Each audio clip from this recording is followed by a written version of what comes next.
আসসালামু আলাইকুম, সবাইকে স্বাগতম কবুতর প্রো চ্যানেলে। চলে আসলাম আরও একটি নতুন ভিডিও নিয়ে। আজকের ভিডিওতে দেখাবো কবুতরের ডিমের যত্ন। কবুতরের ডিম পাড়ার আগে অবশ্যই কবুতরের খাঁচায় একটি হাঁড়ি দিতে হবে। তো আমার এই জোড়াটা আজকে ডিম পারবে, এর জন্য আমি একটা হাঁড়ি দিব। তবে খালি হাঁড়ি যদি দেই সেক্ষেত্রে ডিমটা ভেঙে যেতে পারে। আমি আপনাদেরকে একটি পদ্ধতি দেখিয়ে দিব। এই পদ্ধতিটা যদি আপনারা অনুসরণ করেন, এই ডিম ভেঙে যাওয়ার সমস্যাটা অনেকটাই সমাধান হয়ে যাবে এবং ডিম থেকে আপনারা জোড়ায় জোড়ায় বাচ্চা পাবেন ইনশাল্লাহ। তো কথা না বাড়িয়ে চলুন শুরু করি ভিডিওটি। তো এরকম খালি হাঁড়ি দিলে ডিমটা ফেটে যেতে পারে এবং ডিম থেকে বাচ্চা পাওয়ার সম্ভাবনাটা অনেকটাই কমে যাবে। তো এই যে এই হাঁড়িটা দেখতে পাচ্ছেন, এটার ভিতরে আমি 4 থেকে 5 বার বাচ্চা করার পরে এখন পরিবর্তন করে দিচ্ছি। এই যে দেখেন কবুতরের মলে কি অবস্থা হয়েছে। তা আমি এখানে শপিং ব্যাগ দিয়ে দিছিলাম। আগে শপিং ব্যাগ ছিল আর কাঠের গুঁড়ি দেওয়া ছিল, ঠিক আছে। নিচে কাঠের গুঁড়ি দিছিলাম আর শপিং ব্যাগটা দিয়ে দিছিলাম উপরে। তো এটা আমি পুরো পরিষ্কার করে এটার ভিতরে এখন আবার নতুন করে এই জোট দিব অথবা শপিং ব্যাগ কেটে এরপরে দিয়ে দিব। এতে করে ডিমটাও ফাটবে না এবং ডিম থেকে বাচ্চা পাওয়ার সম্ভাবনাটা অনেক বেড়ে যাবে।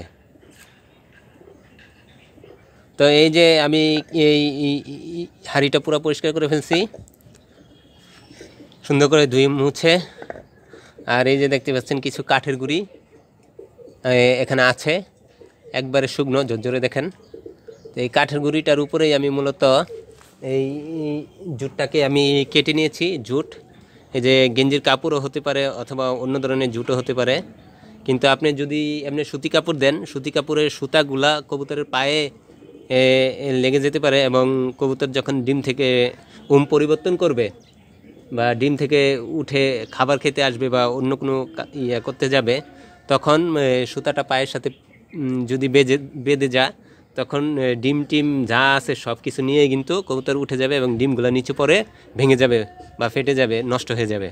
তো এর জন্য আমরা এই জুট দিব। জুট এখানে মানে অনেক উত্তম একটা পন্থা। মানে আমি এইভাবে সবসময় ডিম বাচ্চা করে থাকি। তো এই যে দিয়ে দিলাম। তো আপনারা চাইলে এইভাবে দিতে পারেন। এতে করে ডিম থেকে বাচ্চা পাওয়ার সম্ভাবনাটা অনেক বেড়ে যাবে। এই যে এইভাবে দিতে পারেন। আর যদি আপনাদের কাছে জুট না থাকে তাহলে এই যে দেখতে পাচ্ছেন এরকম শপিং ব্যাগটাকে কেটে দিবেন। শপিং ব্যাগটা দিলেও অনেকটা সেফ থাকে, অনেক ভালো থাকে। আমি বেশিরভাগ টাইমে শপিং ব্যাগই দেই। তো এই যে আপনাদের সুবিধার্থে আমি মানে দেখাচ্ছি। এখানে সালাও ব্যবহার করতে পারেন, তবে সালা ব্যবহার করাটা আমি অতটা বেশি ভালো মনে করি না, কেননা ছালার সুতাগুলা কবুতরের পায়ে লেগে যেতে পারে এবং ডিমগুলা ভেঙে যেতে পারে। তাই এই যে এইরকম শপিং ব্যাগ দিতে পারেন। শপিং ব্যাগটাকে এভাবে ভাঁজ করে এভাবে ডাইরেক্ট দিয়ে দিতে পারেন, অথবা আপনারা যদি মনে করেন যে না আমি কেটে এইভাবে একবারে সামঞ্জস্য রেখে এইভাবে সুন্দর করে কেটে এইভাবে দিয়ে দিতে পারেন।